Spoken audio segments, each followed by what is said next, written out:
Good morning. We got Dottie.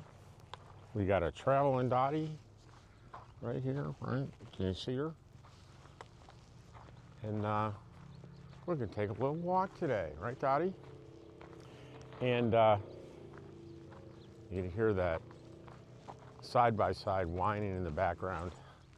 And if there's anything I don't like about being in an RV park in Quartzsite, is, well, at least this one has an army of side-by-sides. And it's not constant, but it's pretty, I don't like the sound, the engine noise. It's disturbing to me, especially when they're driving right by your rig. You hear side-by-sides out in the desert, but not that close, not that loud, and not that frequently.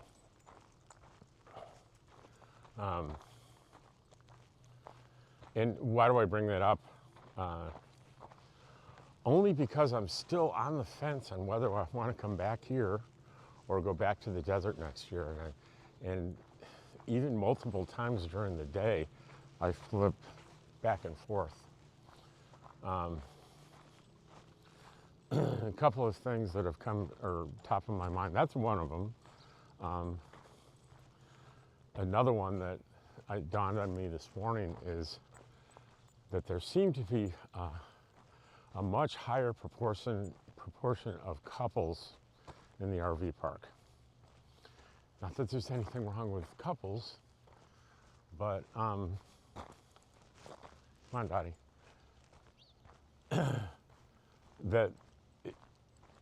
How do I put this?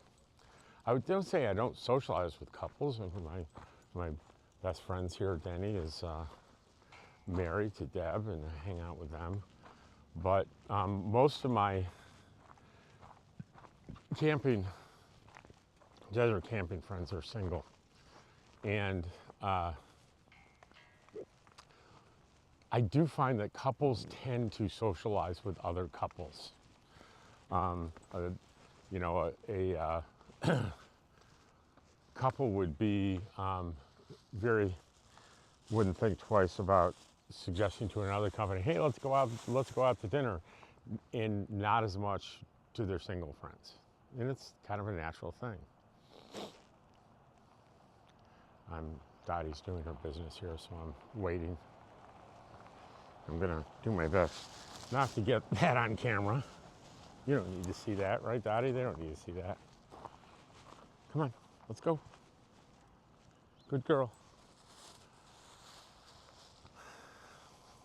So I'm back to the idea of, I felt more satisfied with my day-to-day social life.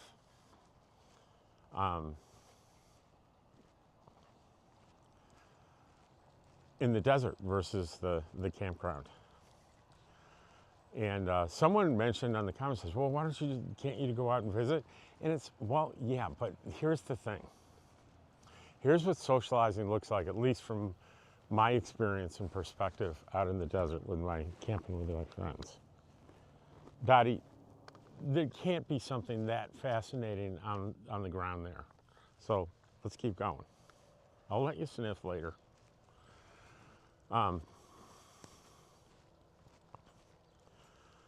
What was I saying? Oh, and yes, I can go out and visit. But here's how, I was telling you how really, from a practical standpoint, how it works is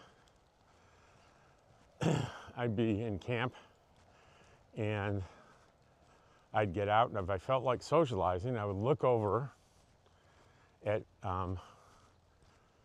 the other rigs camped with me. And if someone was outside, especially if they were sitting outside, I would walk over there and sit down and hang out with them and whatever, or have coffee. I would hesitate if I looked out and no one was outside. It would be an exception for me to text them or call to them from a distance to their camp to get them to engage. Although I did that occasionally, but I'd say 90% of the time is I hung out with people in camp when they were outside the rig.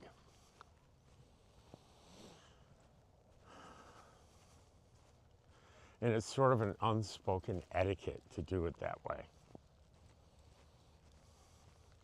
Consequently, rarely did any of my close friend campmates walk up to my rig unannounced when I was inside.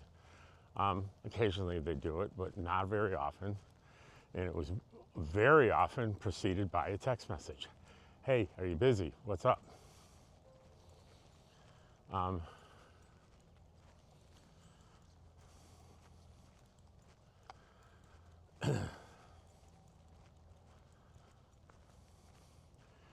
And also, you don't see people doing as much living outside their rig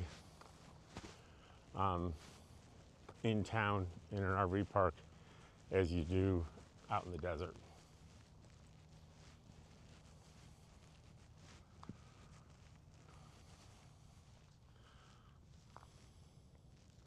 See that dog just, if I let Dottie stop and sniff and I wait till she's done, this 25-minute walk would take about 3-4 hours.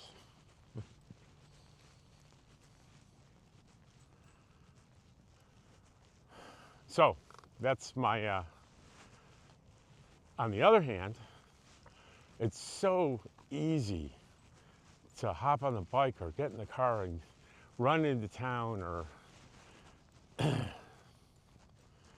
just to get stuff done really quickly. And it's like, it doesn't seem, is it really that big a deal?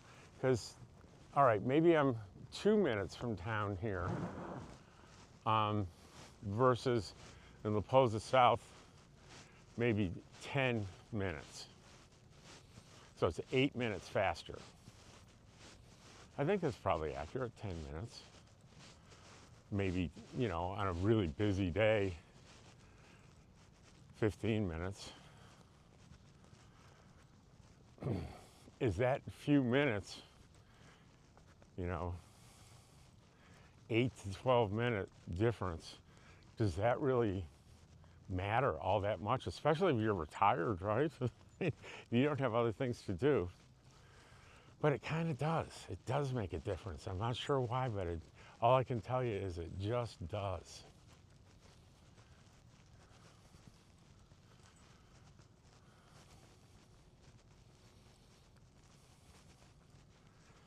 And the last part of it is there's this ineffable sort of environmental feel in the desert versus the RV park that I like better, but you could offer me $1 million to explain that more clearly, and I'd have to say, you need to keep your $1 million because I don't know how to do it. I don't know how to tell you. I could start saying, oh, it's more nature, and boy, I'd be guessing. I don't know why, it just is different. And it's not a bad feeling in the RV park and a good feeling. It's, both of them are good feelings, but there's something extra about being in the desert. And I gotta tell you, as far as electricity, I haven't, since I put in, since Danny put in my upgraded system, I haven't plugged in. Yeah, I stay in an RV park, but they charge for electricity, so I choose to use my solar. So what that means is out in the desert, the only benefit I get is water and sewer here. And what does doing it out in the desert, what does that cost me in time and energy? Well, I'll tell you. Well, one thing is I don't have the luxury of, I could take a shower every day if I want to here. And I think in reality, it's like every other day. I'll take a nice hot shower.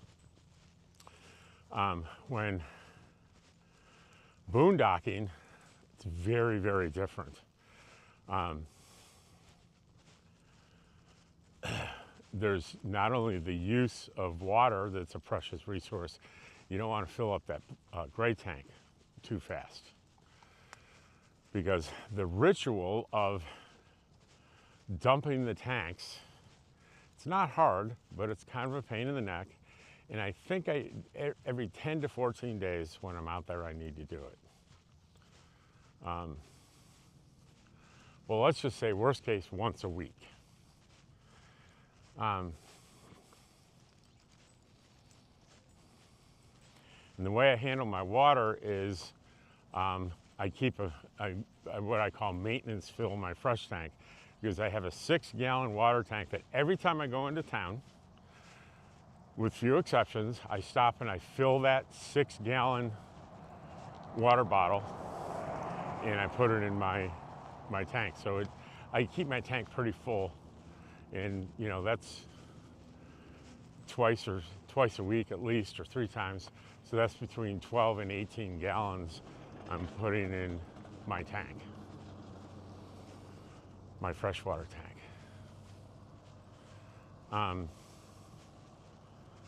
So that's the trade-off, you know. Every time I go into town, I have to fill up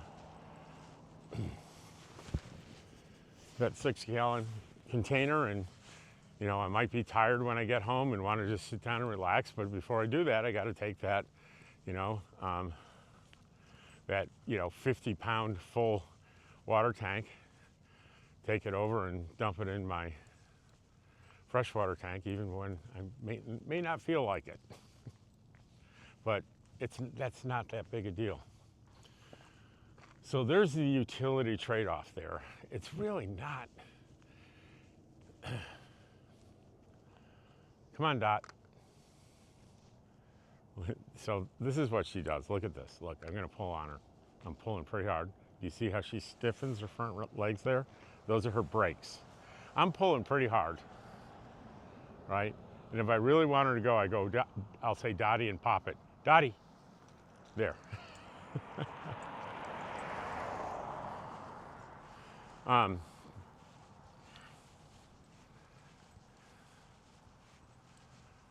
Now, I tell you, things were different the first month here because I had friends in the park. And yes, it was a couple. But I did a lot of stuff with them. And they were always there for, hey, you want to go, you want to go out for breakfast or something? And 9 times out of 10, unless they've already had the meal, the answer would be yes. So that made a big difference.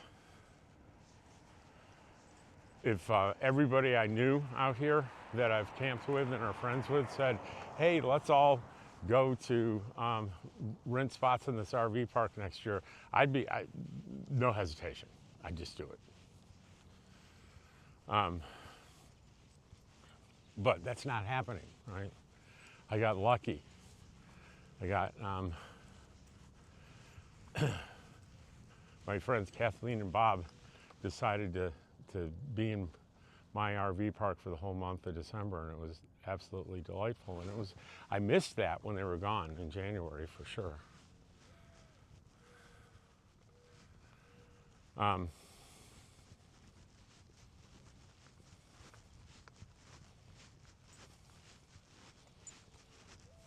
So money, what about cost? Well, I mean, the comparison is I'm paying, I think it's $1,100 for 3 months.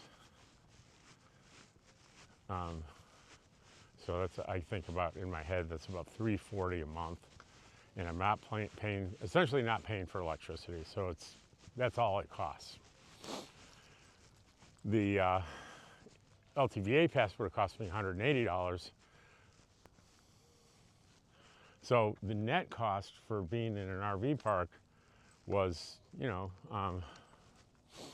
about $900. So $300 a month more. Dottie's really putting on the brakes so that she's like, this is important. Whatever scent is here is clearly important, right, Dottie? I know the sun was probably right in your eyes there. Oh, we gotta mark it. Did you mark it, Dottie? And that's a sign that they're done with that regional sniff when there's a mark. What? Dottie, this looks exactly the same as the last spot. What's different about this? Whoa. Sorry about that. My thing was not tight.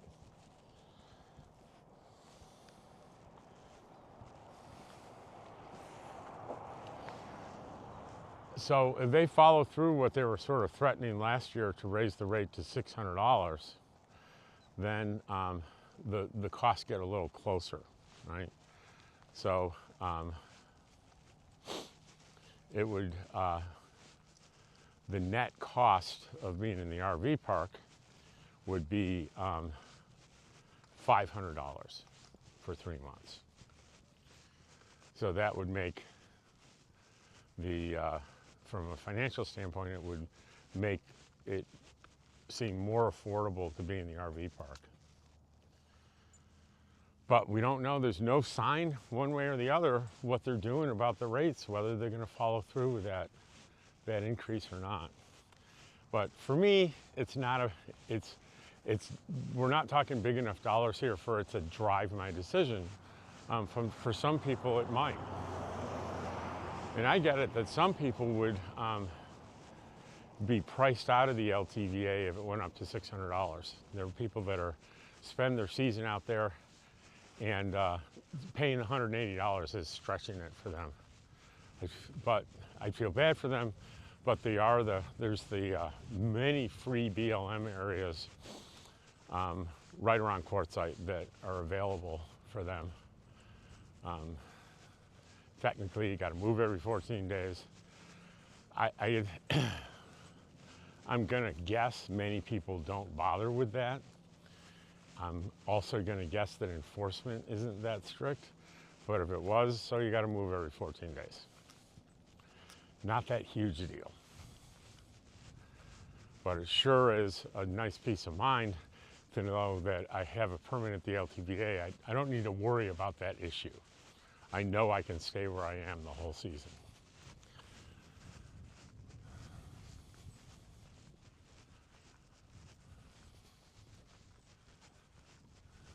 It is a Sunday. Did I say it was Sunday?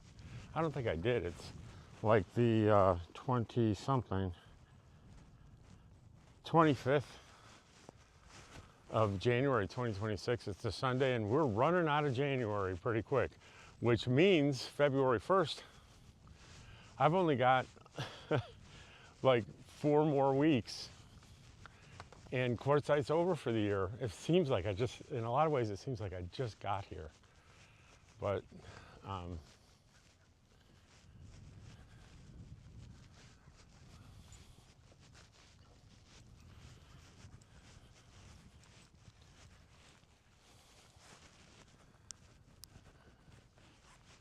so I'm curious. I've been doing like 3 kinds of videos lately: e-bike videos, driving videos, and walking videos. Which do you like best? Do you have strong feelings about one or the other? Or do you like them all the same? I'd be interested in what you think.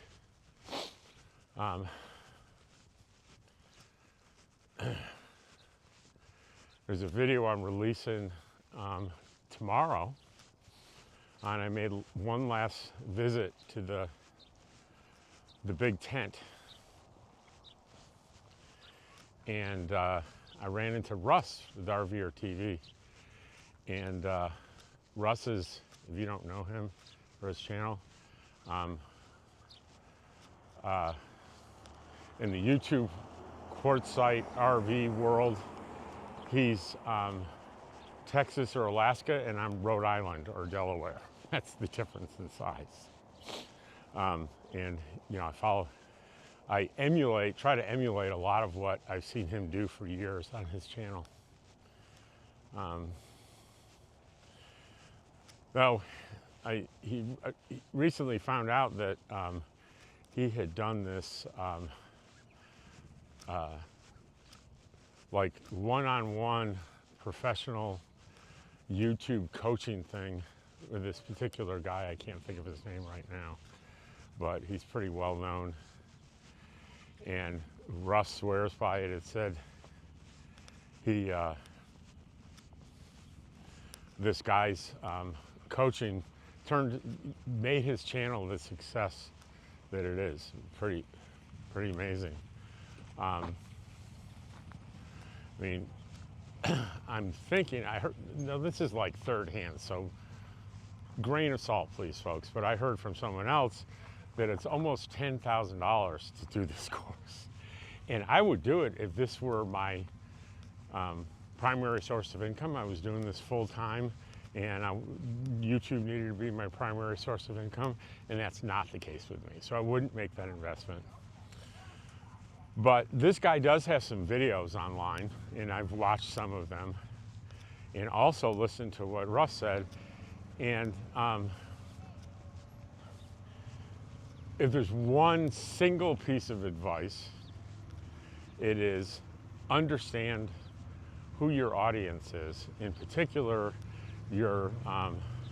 there's three categories. There's new viewers, there's casual viewers, and then there's your regular core viewers. And what you want is to be feeding from new to casual. You want to attract people in for new, move the new viewers to casual, and the casual viewers to the regular core viewers.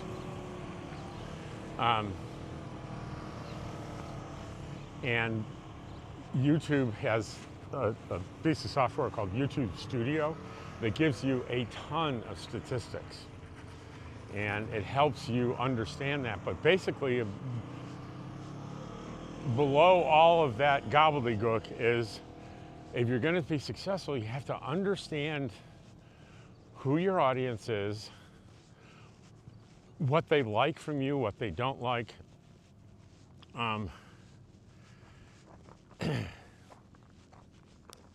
And if you do that, you're going to be successful. And yes, I consider myself, given the amount of time that I've put into the number of years I've been doing this, I consider my channel to be a success. And it's continuing to grow. And I've sort of looked at some of the metrics that this guy that I'm talking about looks at. And right now I'm looking pretty good. But that could turn around at any time. He said a lot of YouTubers, their growth rate flattens out. And they find that if you look at the stats, the proportion of new viewers gets small. And the regular and casual viewers grows. And on the surface you think, well, it's great to have a big proportion to be casual and especially the regular viewers. Here's the problem. That's not good for growth, because if that new viewer bucket is slowing down, then you don't have as many people to convert into those other two categories that you want. So your casual and especially your regular viewers end up sustaining your channel, but sort of on a flat line. And he says almost every time someone comes to him with a channel that has been successful and suddenly, you know, the last year everything flattens out, he said that's invariably it. So your channel is not finding the right people. And then you have to figure out, well, what am I missing? And it gives you the ability to go in and say, well, what are the new people? What are the new people watching? And it'll show you that. And the inverse is really important. You can notice what they're, by the absence of videos, particular videos, you'll know which is not attracting them. It's very interesting stuff.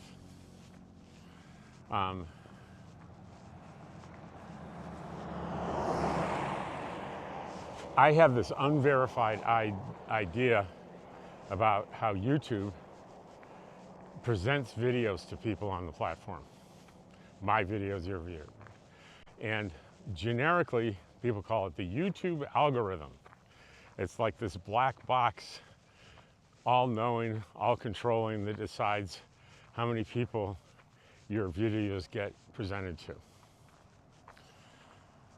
And an algorithm is nothing but a systematic decision tree, right? And there are all types of algorithms. Now, the one that I'm the most familiar with is one that you're all familiar with. It's called credit scoring. And I was in the consumer credit business at the beginning of my business career in the 1980s. And that was around the birth of credit scoring. And I became heavily involved in it, in both utilizing credit scores, and I actually participated in developing particular credit scores over those years. And credit scoring is a mathematical probability formula. What do I mean by that? And I know what I'm talking about for one reason. I have a bachelor's degree in accounting. In the spring quarter of my senior year, I was failing statistics. And the professor said, if you don't get an A on the final, I'm going to fail you and you're not going to graduate. Talk about highly motivated. I was. So I said to myself, I'm going to learn this stuff. I'm going to do whatever it takes because I want to get out of here. I want to graduate. I'm sure I will never use it. 2 years later, I found myself by accident in a job where that information came in very handy, and it propelled a career that went about 20 years. It's a very successful career. So,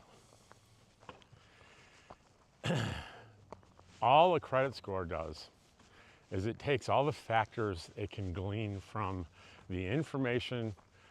It used to be just information on a credit application combined with a credit score, and over the decades, it's morphed into just scoring credit and not scoring the application. Because they realized that if you just score things on a credit application, people will learn over time how to fill those out. And it's not really, unless the verification process, if you verify information on a credit application, it's very labor intensive and expensive. So for now, I'm just going to talk about the raw credit bureau scoring. So it takes all the attributes that are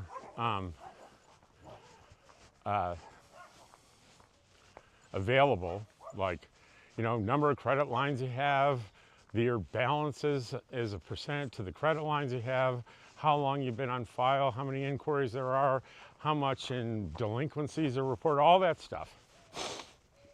It's put into a bucket, and it performs a thing called multivariate linear regression, where it looks at all those variables, gives weight to them, and at the end of that multivariate expression, it creates a probability. A probability of what? Well, probability of someone paying their bills, or the inverse is not paying their bills, right? And we refer to that as credit risk. And it's very accurate. The other thing is that these models are updated periodically. So the model from a particular credit bureau from 5 years ago may look very different from the one being used today. It can be as dynamic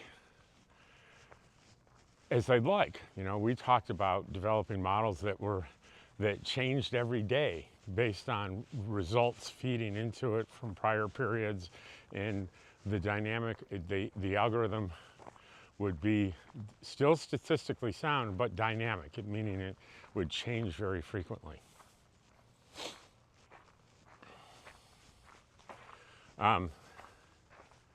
We're back already. Dottie, you want to sit on your bed while your dad sits here and talks a little bit? Go on, get in your bed. Go. Good girl. There she is. All right. Well, I'm going to bear with me for a minute. I'm going to go and get some coffee. Not make it. It's made. It's just sitting in here.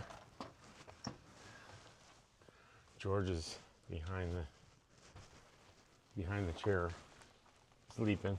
Yeah. All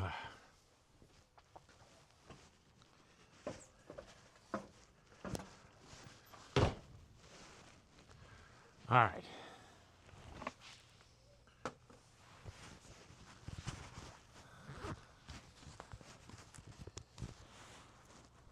Okay. So, what's my point here? My point is this. The algorithm for YouTube is not something, it's like a company secret. They don't divulge exactly their methodology, right?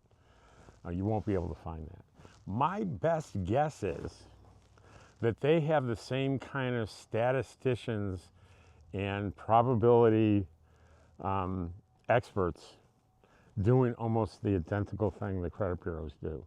Only they can predict something else. And that would be predicting how much a viewer or viewers are likely to view and engage in a manner that is profitable for them. And this is what's profitable for them.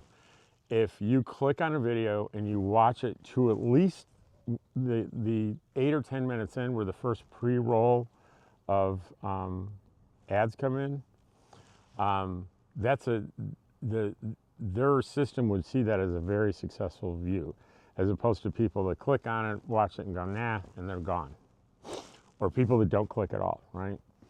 But what they're looking for is when they feed you videos, it's called your feed. You go to your homepage and there's videos presented to you. It's using that algorithm to say, these are the videos that these people are most likely to click on and engage with and stay with. And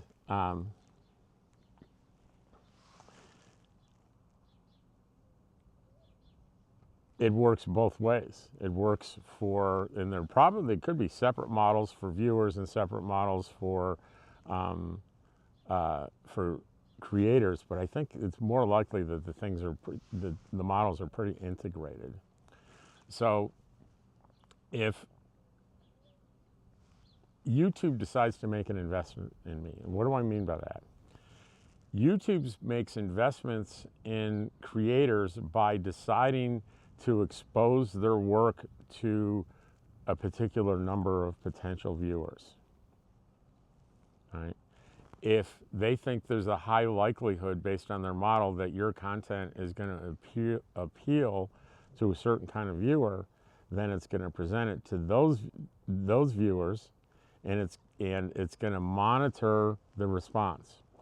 So it says, I'm going to send Rob's video out to 100 people. Then if 100 people click on it and watch it past a huge number, there's a conversion of a lot of people clicking on it. There are a lot of people watching it. They're watching half the video or the whole video or what. The more that engagement is. Here's perfect engagement. I click on a video, I watch it from start to finish, and I let all the ads run, start to finish. That's a perfect view, right? And the more that YouTube sees people doing that with a video, they can say, hey, that's cha-ching, that's money in their pocket, that's advertising money in their pocket. So they're going to say, well, this is a good video for making money, so I'm going to put it out to more people, right? And the longer that happens, the more confidence that the YouTube algorithm has in their ability to connect your videos to people that are going to make them money. Because it's all about the viewers for YouTube. It exists because of the viewers. They want people to watch as many videos as possible for as long as they can, and they want to keep them on the platform. That is the objective.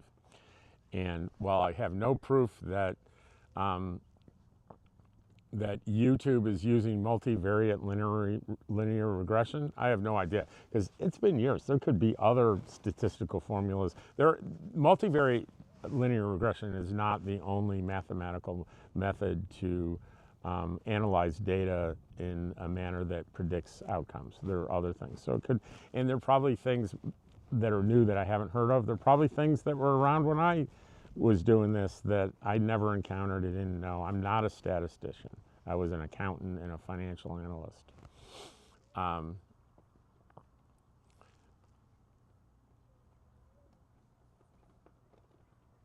Wow. Boy, did I get off on a tangent. I'm like, okay, I'm done talking about how YouTube delivers videos. Oh, this all started with me talking about this guy that RVR TV, Russ, engaged with, and it really grew his channel. But I think the core of it is that I said that the mantra in that training is it's all about the audience. And I guess I was explaining to you in more detail than you're probably interested in why I think that's correct.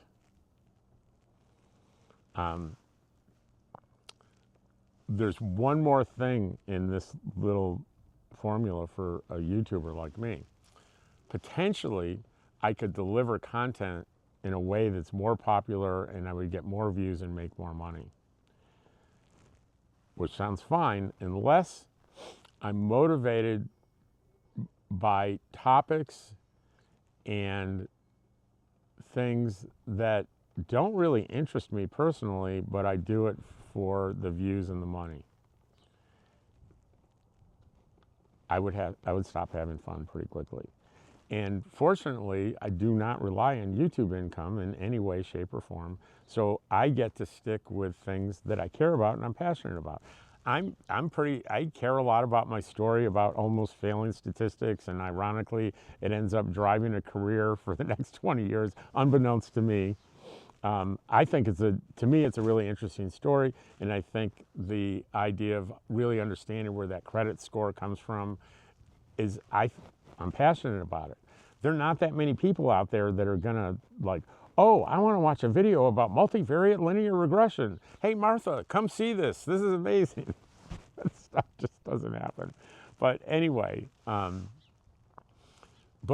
so my content's like this, you know, I just did 40 minutes, it's 38 minutes and 26 seconds right now. I just did 40 minutes on, you know, what's going through my head in terms of, you know, the season's coming to a close. What am I going to do next year? And why am I going to make, what decision am I going to make, and what are the reasons going to be? Because it's something that's like on my mind every single day. And it's something that I'm interested and passionate about. So I make a video about it. And you know, the wonderful thing is that the broad reach of YouTube, because there's like 1 billion users or some ridiculous number like that, is no matter how niche, how narrow your interest is, if you're patient, an audience that shares that interest will find you. And I think that's happened to a big extent. One of the reasons you might notice that when you make a comment, you get like a like and a love almost immediately, oftentimes within a minute. It's because I do spend a lot of time when I get a notification, when I get a comment, I want to acknowledge that comment, and I do read them. Sometimes I decide, well, I'll respond later to that, and I don't respond right away because it's pretty time consuming. But I am passionate about reading the comments because that does inform me of what people watching this channel are thinking, how they think and what they like and what they don't like. So it's pretty important stuff. And I find it interesting. I like doing it. Anyway, that is today's video, and I hope you enjoyed it, and I'll see you tomorrow on a whole nother one. I'm back already. I'm not gone yet, because after I finished the video, I just checked out a couple of things, because what was bothering me is, do they really still use multivariate linear regression and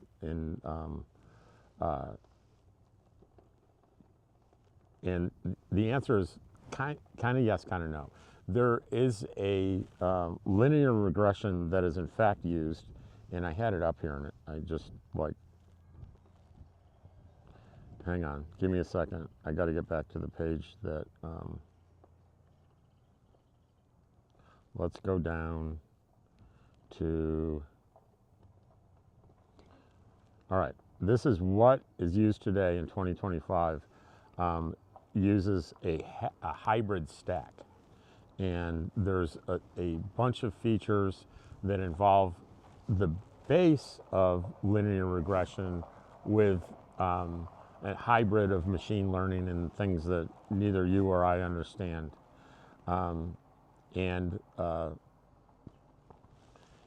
It's just a much more sophisticated, multivariate linear regression is a regression methodology that are taught to like college students in intermediate or even beginning statistical analysis courses.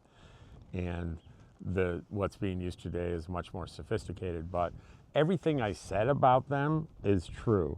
It's just today, the stack model with machine learning is much more sophisticated. And it is in fact true that that same methodology is almost certainly used at YouTube in the manner that I suggested.